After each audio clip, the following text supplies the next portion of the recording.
espaço parece tudo tranquilo. A Mãe Terra, uma joia de reluzente azul contrastando com a infinita noite cósmica. Mas olhem de novo. A ficção diz que a Terra está sob ataque. De acordo com os escritores e produtores de ficção científica, meteoritos de fogo vão cair do céu.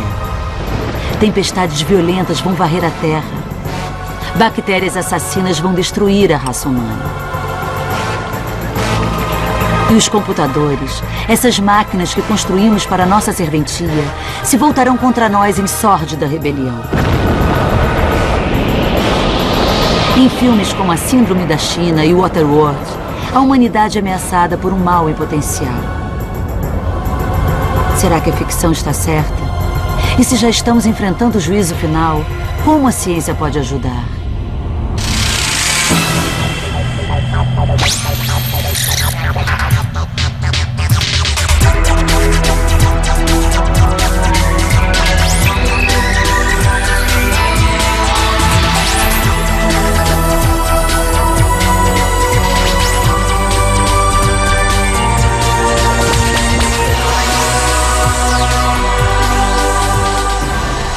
Ciência do impossível.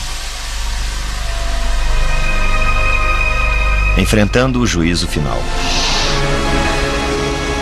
Waterworld, cortesia da Universal Studios. Isso parece impossível. Um futuro onde as camadas glaciais derreteram e a Terra foi inundada e tudo que nós conhecemos e amamos agora jaz submerso no fundo do oceano. Esse é o futuro retratado pelo filme Waterworld. Um humano mutante, meio homem, meio peixe, leva sua companheira para visitar uma cidade perdida no fundo do mar.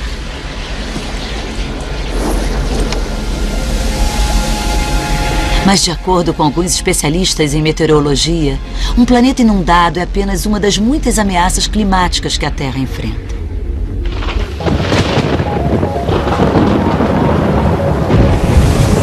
Tempestades e inundações. Ondas de calor e secas. Mudanças súbitas já não são anormais. Já estão se tornando fatos comuns. E os especialistas dizem que o pior está por vir.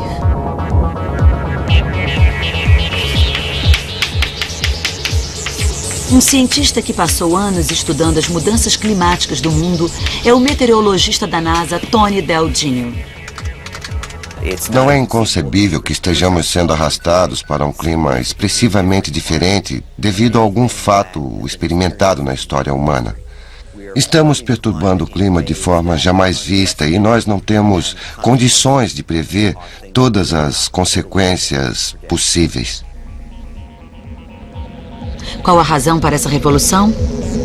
Os gases na atmosfera absorvem o calor dos raios de sol que irradiam sobre a superfície da Terra. Em consequência, a Terra se transformou numa estufa gigante. Isso é chamado de aquecimento global. A poluição gera grandes quantidades de gases de estufa.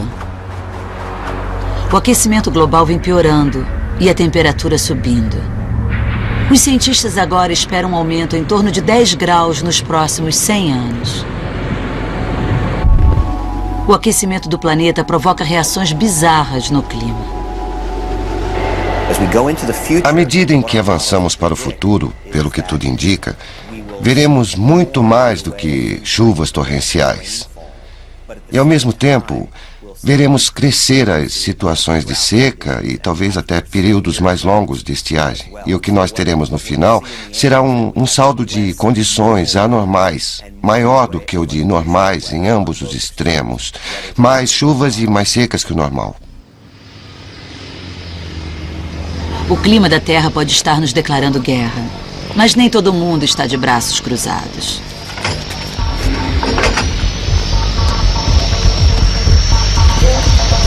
Esses homens são pioneiros na batalha contra o aquecimento global. A função? O controle das chuvas. Enfocar a direção e a intensidade de uma nuvem de chuva. Eles chamam de nimbo. Talvez esse seja o primeiro passo para o controle total do clima. E isso os leva para o centro dos temporais mais violentos da Terra. O tempo da oportunidade é muito pequeno. Nós queremos estar lá na hora certa para reduzir o crescimento vertical do temporal e torná-lo mais horizontal. Se conseguirmos chegar ao topo da nuvem e evitar que ela cresça verticalmente, nós poderemos aumentar a queda d'água.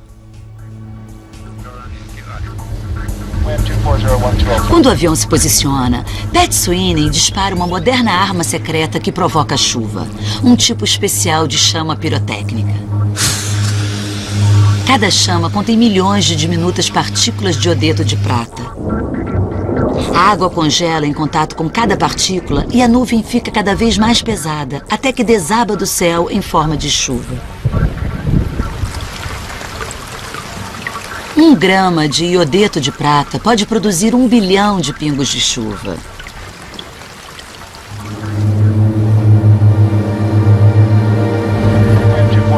As nuvens Nimbo ocorrem em 15 estados americanos e 43 países do mundo.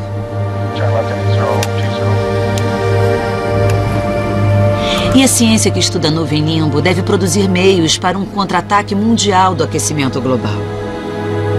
O segredo está nas nuvens Nimbo com grandes quantidades de poeira, não para provocar chuva, mas para refletir a luz do sol.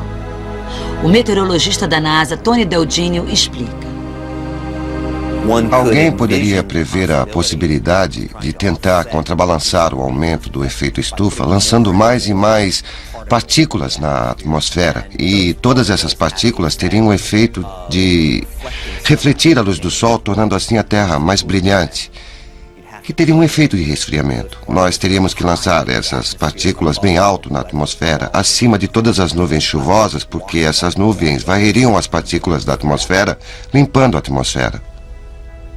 Um tipo de estratégia executada no ar, com aeronaves lançando toneladas de poeira bem alto na atmosfera, é uma das opções futuras sugeridas pelos cientistas. Para bloquear o calor do Sol, eles dizem, nós poderíamos lançar em órbita um aro imenso com espelhos gigantes que refletiriam os raios solares no espaço. Um cinturão de balões de ar quente flutuando na estratosfera também resolveria.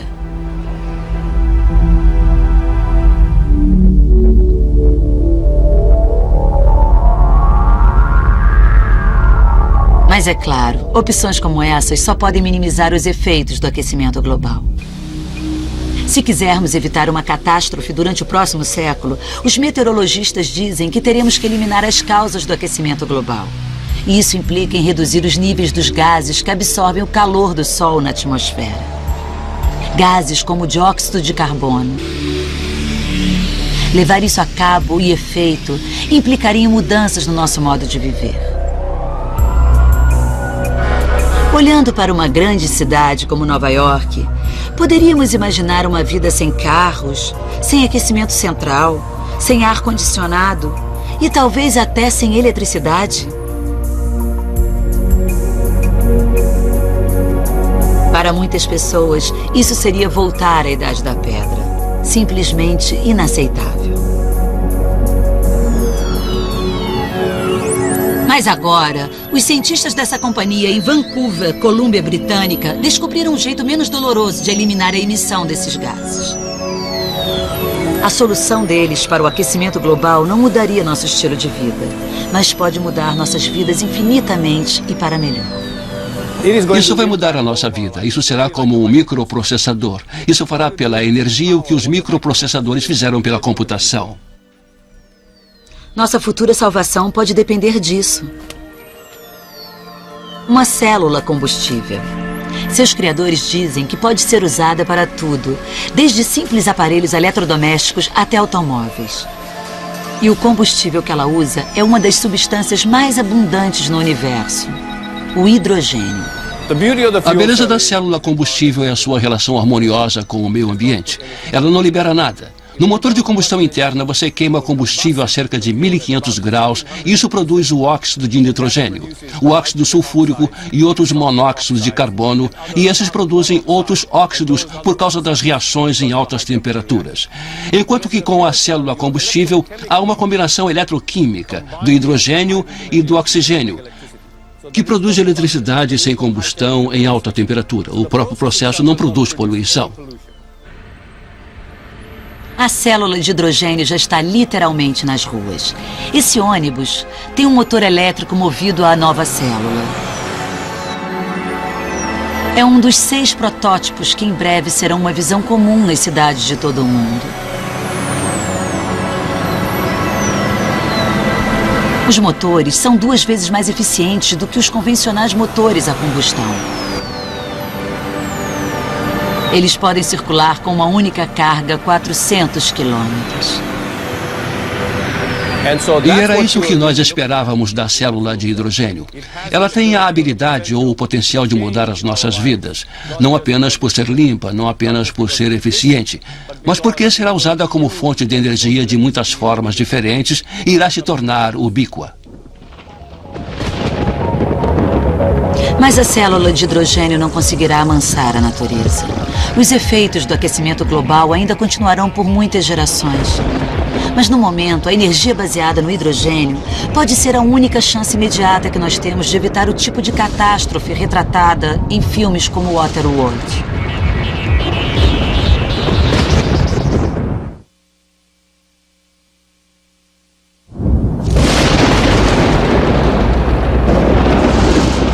No próximo século, o mundo deve enfrentar e superar uma catástrofe climática.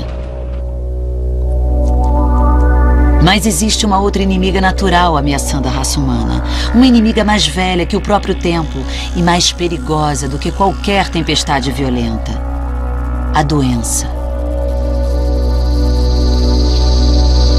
Nos filmes de ficção, como Arquivo X, as epidemias são de origem alienígenas. Mas, na realidade, a sentença do juízo final pode vir de algum lugar bem mais próximo.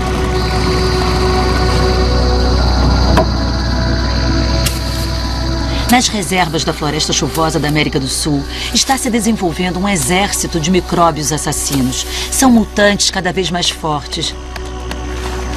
A razão? A intervenção humana está destruindo os habitats dos insetos e eles estão declarando guerra. À medida em que aumenta a expansão humana pelos habitats da floresta chuvosa, os locais onde as doenças podiam se limitar aos seus hospedeiros naturais diminuem. E as doenças, querendo sobreviver, se tornam mais fortes porque competem pelos hospedeiros que restam e, eventualmente, têm que partir para outra espécie ou se arriscarem à exterminação. Chelsea Quinn Yarbor é escritora de ficção científica com uma diferença. As cenas futuras que ela retrata não incluem ciborgues, naves espaciais, nem máquinas do tempo. Ao invés disso, ela pesquisa o interior do corpo humano. E o que ela encontra ali não é nada menos aterrorizante. Nós tivemos esse terrível desenvolvimento quando estávamos tentando controlar formas potencialmente crescentes e mutações crescentes de doenças que não conseguimos dominar. Então nós poderíamos pegar? É claro que sim. E sabe, será que há alguma motivação no mundo para isso acontecer? Claro que há. É assim que elas sobrevivem.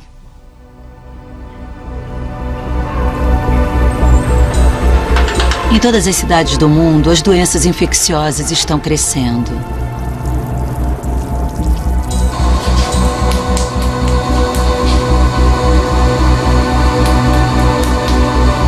E aqui, no Departamento de Saúde Pública do Hospital Johns Hopkins de Baltimore, cientistas trabalham em formas de combater as mais mortais doenças do mundo. Doenças como a malária. No mundo todo, a malária é a 3ª maior assassina. Ela é causada pelos mosquitos, e os mosquitos aqui são tão infecciosos que devem ser mantidos em válvulas especiais. Enquanto isso, nesse laboratório, um técnico lida com o HIV, o vírus que causa a AIDS.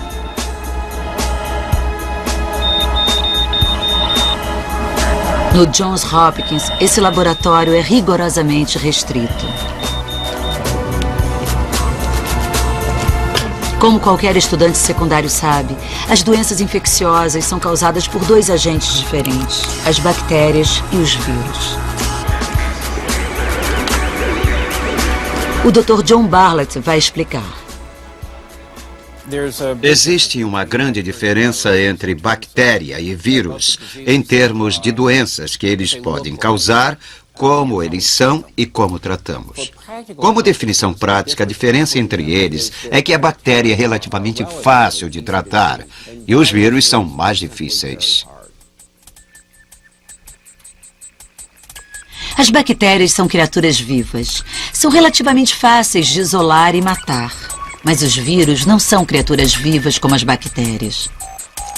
Ao contrário, o vírus é um tipo de informação, um pouco parecido com um chip de computador. Para que seja ativado, ele precisa de um aparelho. O vírus precisa de um hospedeiro.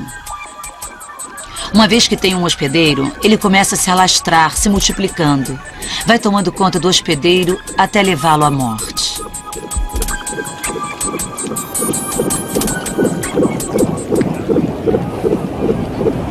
Vírus e bactérias podem se espalhar com assustadora velocidade. Através da comida e da bebida, através do contato com animais ou pelo ar. Uma tosse enche o ar com milhares de gotículas de líquido infectado. É a forma mais rápida de se espalhar uma doença. O microbiólogo William Bichai é um especialista em doenças respiratórias. Seu alvo, uma bactéria mortal. Ela mata milhões de pessoas por ano e, inacreditavelmente, 1/3 da população mundial está infectada. O nome dessa assassina? Tuberculose. A tuberculose é uma doença muito interessante e traiçoeira.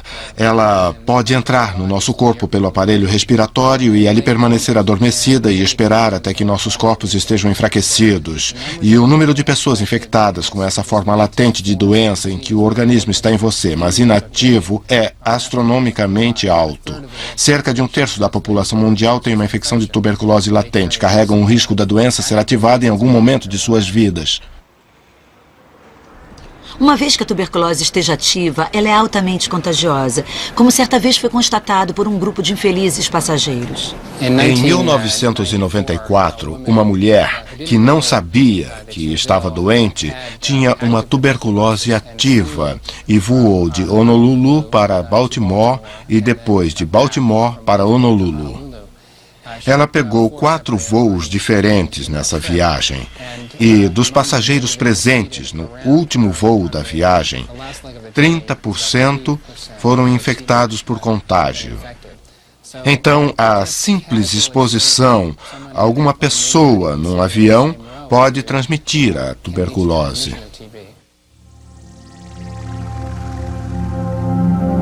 A bactéria se adapta aos antibióticos muito rapidamente e a ciência tem falhado em manter o combate com novas drogas. Não há nenhuma nova arma no arsenal dos antibióticos. E é por isso que alguns cientistas acreditam que se quisermos combater uma doença, teríamos que lidar com o causador em termos de igualdade.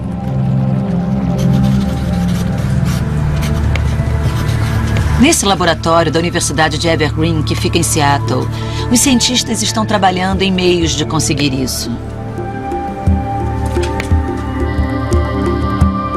Eles estão isolando tipos especiais de vírus que um dia pode se tornar um valioso aliado na luta da humanidade contra as doenças. Parece impossível, mas esse vírus ataca os insetos que nos transmitem doenças. São chamados de bacteriófagos. Cada bacteriófago é um tipo de aeronave, uma máquina que é capaz de carregar informações genéticas sobre aquele vírus e transmitir essas informações de uma célula bacteriana para outra. Ele se liga à superfície da célula bacteriana de forma tal que, como uma seringa, injeta o material genético dentro da célula. Depois, ele reprograma a célula bacteriana e assume. Os bacteriófagos atuam na natureza. Eles atacam principalmente as bactérias que infectam ferimentos ou contaminam alimentos. São assassinos extremamente eficientes, mas tolerantes com os humanos. Então, o que você tem como resultado é um antibiótico que se autopropaga. O que acontece normalmente com a maioria dos antibióticos que nós usamos é que, dentro do corpo, eles perdem rapidamente sua eficácia. Aqui temos um antibiótico que irá se multiplicar enquanto houver uma bactéria susceptível. E assim que a doença bacterial tiver sido eliminada, eles se reduzem a níveis bem inferiores. Parece que com o bacteriófago, a Mãe Natureza ofereceu à humanidade um milagre médico. Mas o vírus solidário tem suas limitações. Ele não pode nos ajudar no combate a infecções causadas por outros vírus. E abandona a humanidade à mercê do impiedoso inimigo.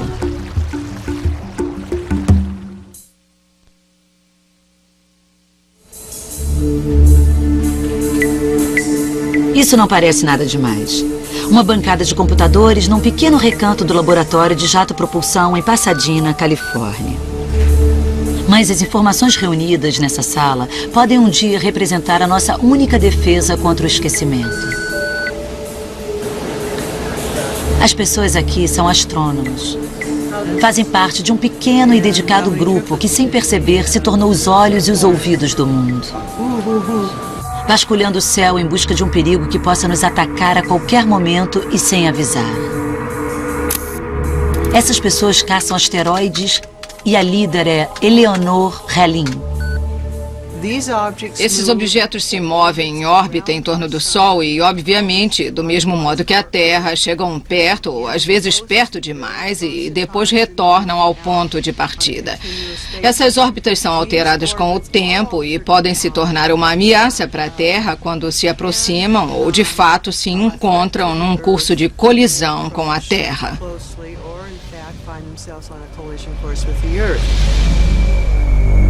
Na verdade, a Terra já foi atingida muitas vezes no passado. Os maiores impactos de asteroides formaram os aspectos físicos da Terra. Aqui, no Centro de Pesquisa da NASA, um grande cientista com muitos anos de experiência em caça de asteroides é David Morrison. Os impactos fazem parte do nosso ambiente natural. Sempre corremos o risco de algum asteroide grande colidir com a Terra, desequilibrando o ambiente e causando um desastre ecológico. Isso aconteceu com os dinossauros há 65 milhões de anos e hoje pode acontecer conosco. Não é muito provável que vá acontecer esse ano ou essa década, nem mesmo no próximo século, mas a possibilidade está lá. De fato, os asteroides, em sua maioria pequenos, continuam colidindo com a Terra regularmente. Imagine a cena. Um asteroide de tamanho médio, precipitando-se em direção à Terra a 70 mil quilômetros por hora. Ele rasga um buraco na atmosfera. Meio segundo depois, o impacto. A explosão é 5 vezes maior que todo o arsenal nuclear mundial. As cidades são varridas. Ondas gigantescas inundam grande parte do planeta. Uma grande nuvem de poeira encobre o Sol e produz um inverno global que sobreviverá décadas. Terremotos e erupções vulcânicas ativadas pela explosão contribuem na devastação. A vida, como a conhecemos, é abruptamente extinta.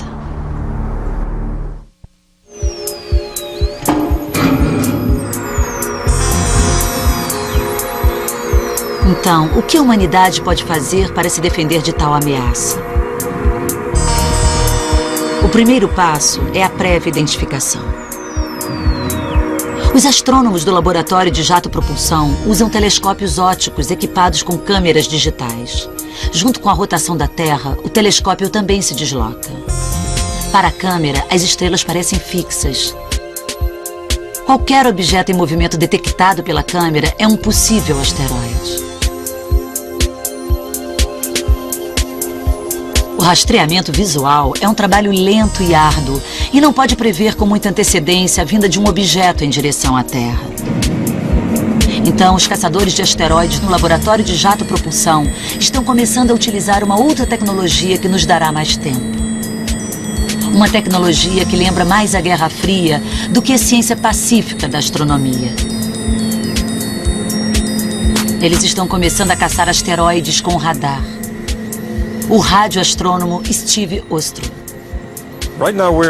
Agora nós estamos no disco de 70 metros de largura de uma das duas antenas na face da Terra que são capazes de captar ecos de cometas e asteroides que se aproximam da Terra. Esta é a Goldstone, uma antena de 70 metros chamada DSS-14, localizada no sul da Califórnia. E essa é a única antena de radar planetário que é capaz de girar e assim podemos observar todo o céu.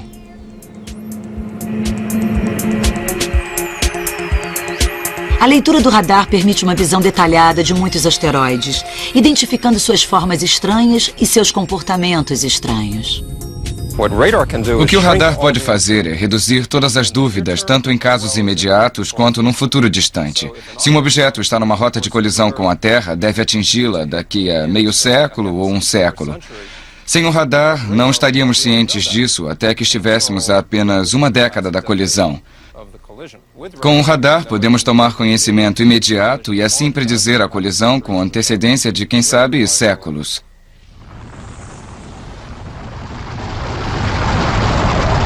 Se um asteroide realmente estiver numa rota de colisão com a Terra, teremos que criar equipamentos para detê-lo.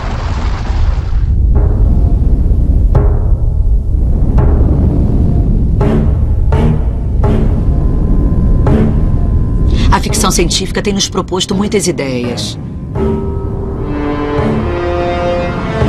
Essa talvez seja a mais fantástica. Um eliminador de asteroides gigante patrulhando eternamente o sistema solar. Um incansável sentinela protegendo a Terra da destruição. Mas será que nós teremos essa tecnologia estilo Guerra nas Estrelas, defendendo a Terra do asteroide Armagedon? No momento, a única tecnologia que nós temos que acreditamos ser capaz de provocar uma mudança de órbita de um grande asteroide é lançar um ou mais explosivos nucleares e tentar usar isso para nos dar espaço. Mudar sua órbita, mas mudar o bastante para que seja desviado da Terra. Mas mesmo com o armamento nuclear e a telemetria de radar, a Terra está mal equipada para um ataque espacial. David Morrison acha que devemos despertar para o perigo antes que seja tarde demais. Acho que temos que considerar o risco de um impacto. Mesmo que a chance seja pequena, é uma questão de prudência considerar as possibilidades. Como resultado, teríamos segurança. Quando você faz um seguro de sua casa, não quer dizer que esteja prevendo um incêndio. Você o faz por garantia. Temos que nos preocupar com a segurança da Terra.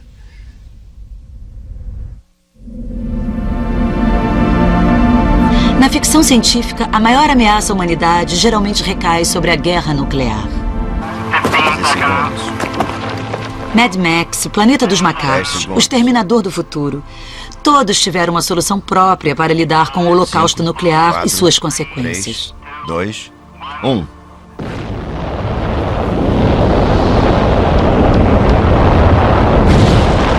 Mas com medo de uma nova guerra nuclear, surgiram as alternativas de um pesadelo nuclear. A fundição de um reator nuclear. Síndrome da China. Cortesia Columbia Pictures. No clássico filme de Hollywood, Síndrome da China, ocorre uma séria disfunção numa usina de energia nuclear.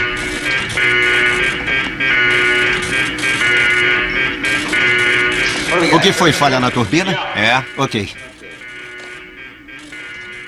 A reação em cadeia que produz calor na usina de energia fica fora de controle, ameaçando causar uma explosão que pode desintegrar o centro da Terra. Repito, o reator sumiu, hein? Falha na turbina. Ok, estamos desconectados. Faça a desconexão da rede. Ted, estabilize o reator. Tá bom. O resultado imediato de uma explosão seria ter todo o material radioativo aglomerado, produzindo um grande núcleo brilhante. Depois começariam as grandes explosões, uma sequência de explosões por superaquecimento que iriam levar enormes quantidades de material radioativo para o ar em forma de pequenas partículas. que, quando caíssem, deixariam a área inabitável por milhares de anos.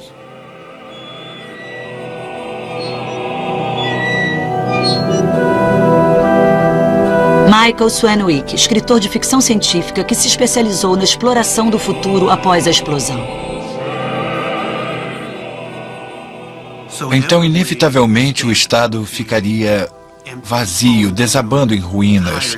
Em todas as cidades, nada além de prédios vazios, prédios desabando, rodovias destruídas, em ruínas. As plantas sofreriam várias deformações genéticas. Eu posso até imaginar árvores se arrastando pelo chão como trepadeiras, pássaros que não voam, animais com muitas patas, outros com poucas. E eu acho que de imediato nós acharíamos isso perigoso e ameaçador.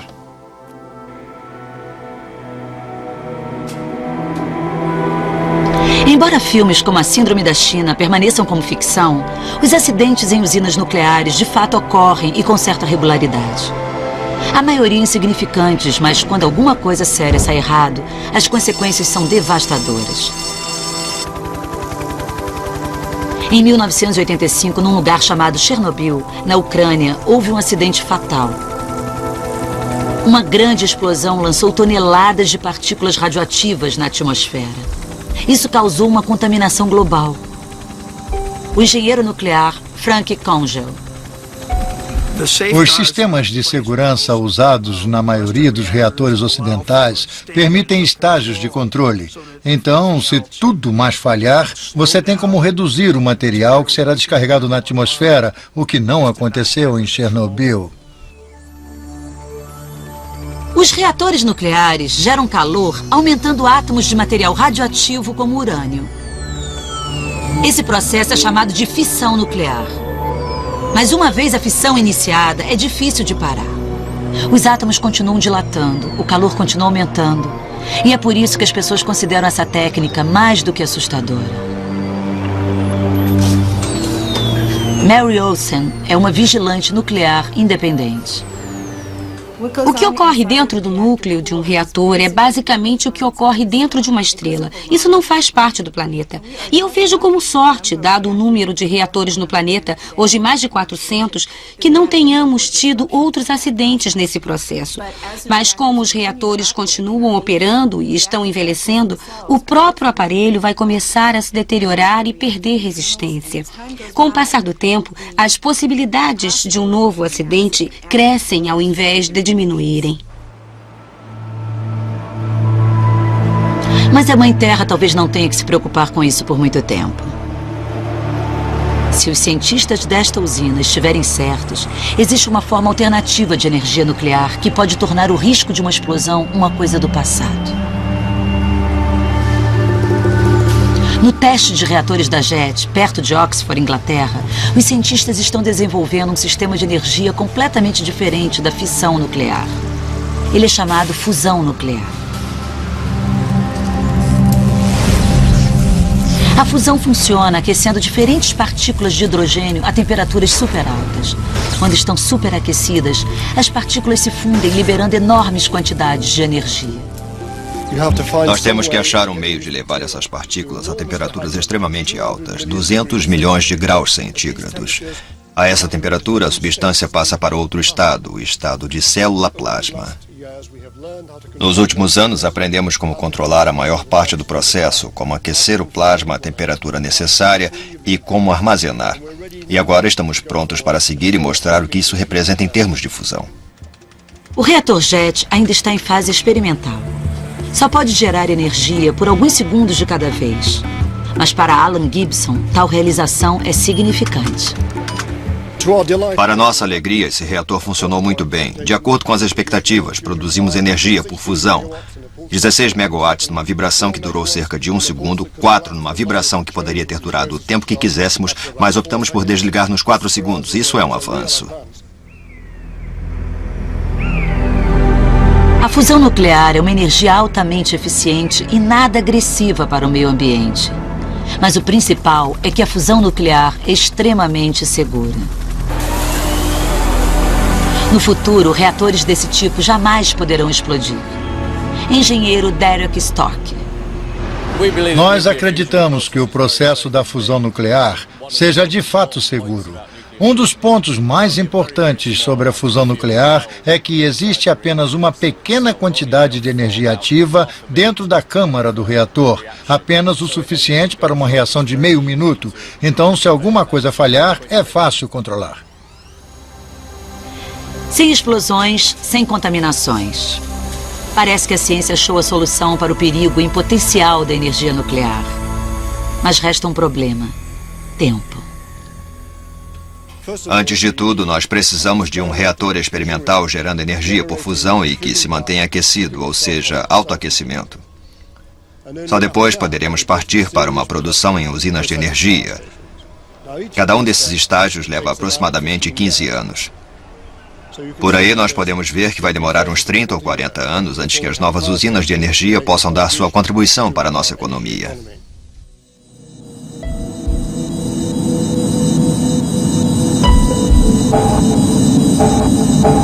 Mas esse ainda pode ser o legado que deixaremos para gerações futuras. Uma paisagem radioativa, desolada e inabitável. Atualmente o carvão, o óleo e os gases naturais estão ficando escassos. Mais e mais países desenvolvidos estão usando a fissão nuclear para obter energia. Os reatores nucleares ativos no mundo desenvolvido estão ficando velhos. A segurança prometida pela fusão nuclear pode chegar tarde demais.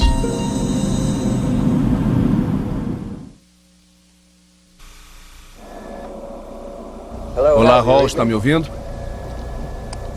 Essa seja talvez uma das mais emocionantes cenas da ficção científica. O decisivo confronto entre o homem e a máquina. Está me ouvindo, Hall? No épico filme 2001, um astronauta fica preso em sua nave. Alô, Hall, está me ouvindo? Hall, está me ouvindo? Afirmativo, Dave. Estou ouvindo. Abra a porta do compartimento. Lamento, Dave, mas creio que não posso fazer isso. E nesse momento, o pior pesadelo da humanidade se concretiza. O supercomputador HAL começa a mostrar que tem mente e vontade própria. Essa missão é muito importante para mim. Não posso permitir que ponha tudo em risco. Se os computadores pudessem falar, então poderiam se comunicar, poderiam planejar, poderiam competir com os humanos em igualdade de condições e talvez até melhor. As máquinas que nós criamos para serem nossas servas podem se tornar nossas amas. Coloque uma esfera desse tamanho. Desenhe a Terra. Faça girar. Mantenha. Essa cena não é Agora, ficção. para o outro lado. É real e já está acontecendo. Uma molécula ali. Um computador está respondendo aos comandos verbais e gestuais do seu criador. Me leve a Marte. Aqui eu ando como se estivesse observando pela janela da minha aeronave. Eu posso ver toda a paisagem marciana. Eu posso ver uma parte da aeronave para me certificar de que Se os computadores não têm olhos humanos, está faltando muito pouco. eu posso criar um zoom, abrir a porta da aeronave, eu posso andar para cá ou seguir na outra direção. O computador é chamado de Além da tendência interface do Marte, natural. muito mais. E seu criador é Mark Lucent. Eu resolvi que queria criar sistemas de computadores que fossem tão simples de usar como falar com seus melhores amigos, com o cachorro, com a mãe. A ideia é de que as pessoas têm muitas habilidades para se comunicar com outros. Elas falam, elas usam as mãos, apontam as coisas, se deslocam. Atualmente os computadores convencionais não possuem esse tipo de informação, mas isso representa 99% das nossas formas de comunicação, então eu estou tentando fazer uma conexão. O computador pode gerar e manipular imagens em 3D. Ele observa Lucent através de uma câmera de vídeo. À medida que eu me mexo, eles estão sempre olhando. e Um dessa forma eu software sei que com processador o que está visual acontecendo. converte os seus gestos em comandos. Um reconhecimento de programa sonoro ativa outras respostas que são tão naturais que o computador parece um ser humano. Qualquer um que saiba falar ou se comunicar com outras pessoas pode usar esse computador. Eles vão ter a sensação de que tem alguém ou várias pessoas atrás da tela, ou atrás da imagem, ou no que estiverem trabalhando. Eles vão sentir como se tivesse um companheiro. Mark Lucent trabalha aqui, no escritório da maior fábrica do mundo de hardware de computadores, a IBM. Ele é apenas um de uma equipe dedicada à ideia de tornar as máquinas mais potentes e mais inteligentes. Aqui no final do corredor, esse homem está trabalhando em formas de levar computadores racionais para dentro das nossas casas e das nossas vidas. O nome dele é Mitch Stein. A possibilidade dos computadores ficarem muito poderosos não preocupa Stein. De fato, o objetivo dele é libertar a humanidade de um tipo particular de tecnologia escrava. Na verdade, nós estamos tentando compreender mais os computadores e a tecnologia em geral. Em sua maioria é bem difícil de usar porque nós acabamos como escravos da máquina. Nós estamos sempre tirando informações de um lado e armazenando de outro, e redigitando e transcrevendo de alguma maneira. Então, uma das coisas em que nós estamos nos concentrando é tentar dar às pessoas meios mais naturais de obter e fornecer informações da tecnologia. Esses são croquis da visão de Stein para os computadores domésticos do futuro. Programas com sensores de tela e sensores sonoros nos permitirá atrelar todas as tarefas domésticas às nossas necessidades e preferências pessoais. Máquinas humanizadas irão agilizar nossas tarefas de várias maneiras diferentes. O seu carro vai saber coisas sobre sua agenda e saber coisas sobre os seus problemas. Então, ele poderá dizer a você o caminho de uma reunião. Nossa, nós vamos passar pelo mercado, por que não parar e comprar o leite que acabou? Então, de certa forma, será como ter a sua mãe por perto de você todo o tempo. O objetivo que se pretende alcançar com uma inteligência computadorizada desse nível é oportuno. Então, por que a ideia de máquinas inteligentes e habilidosas parece tão sinistra? Talvez porque não haja limites para o poder de uma máquina. Esse supercomputador ajuda a controlar o sistema de sinais de advertência de defesa dos Estados Unidos. Ele pode executar 1 bilhão de cálculos por segundo. E mais, seus processadores não são resfriados por ar nem por água, mas pelo mesmo sangue substituto usado nas cirurgias cardíacas. Ele é maior do que nós, mais poderoso e com sangue correndo em suas veias. Ele é quase um ser vivo. Talvez o mais famoso desafio entre o homem e a máquina tenha sido em 1997, numa competição entre os dois campeões mundiais de xadrez, Garry Kasparov, e um computador batizado com o nome de Deep Blue.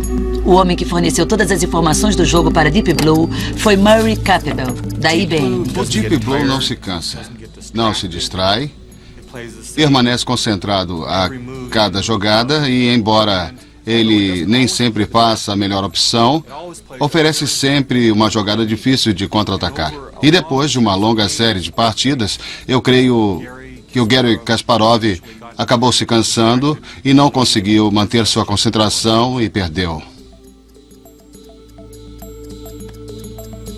Kasparov foi derrotado em seu próprio jogo pelo que parece ser o exterminador do futuro do mundo do xadrez. Para muitas pessoas, a vitória do Deep Blue simboliza um futuro onde as máquinas irão dominar cada aspecto da nossa vida. Peter Cochrane é o chefe de pesquisas da empresa de telecomunicações British Telecom. Para ele, temer a tecnologia faz parte da natureza. Qualquer animal ficaria apreensivo com o aparecimento de uma nova espécie. Mas Peter Cochrane não está preocupado. Ele acredita que a inteligência computadorizada será uma das maravilhas do mundo moderno. Um novo estágio de evolução. Eu pretendo, no futuro, me relacionar com as máquinas da mesma forma que eu faço com os seres humanos. Eu quero falar com elas, eu quero que elas tenham expressão e quero que elas tenham habilidades táteis. Eu não vejo razão para não dar às máquinas as características humanas. Seria bem melhor se as máquinas se curvassem diante de nós e não nós nos curvarmos diante da máquina. E essa talvez seja a nossa salvação no futuro relacionamento com as máquinas. Talvez possamos dar aos computadores um coração, assim como um cérebro. Podemos dar emoções e eles poderão debater. Em sua forma atual, o Deep Blue não tem condições de um debate. Você apenas pode desligar. De certa forma, você quer que ele seja completamente objetivo, analítico e que examine as possibilidades com lógica. Mas uma máquina que faça isso é muitas vezes difícil de se comunicar. E se ela não pode explicar as razões que pautaram suas decisões, às vezes é difícil de confiar e acreditar nessas decisões. Põe uma esfera ali. Põe um cilindro. Desse tamanho. Mantenha. Para Mark Lucent, criador da interface natural, dar uma personalidade às máquinas é a chave do crescimento futuro do intelecto humano. Isso. Eu acho que vai ser bom que os computadores tenham emoções, porque, como eu disse, isso vai produzir uma interação entre os humanos e os computadores muito mais natural, mais efetiva, inspiradora, criativa e eficiente, e muitas outras vantagens. Então, será bom que os computadores pareçam ter emoções, e seria bom para um computador ter emoções de fato? Eu tenho emoções, e acho isso uma coisa boa.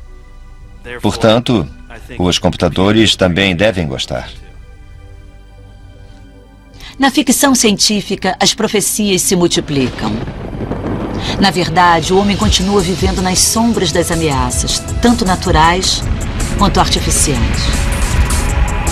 A ciência está nos oferecendo uma valiosa ajuda. Será que vamos aceitar em tempo?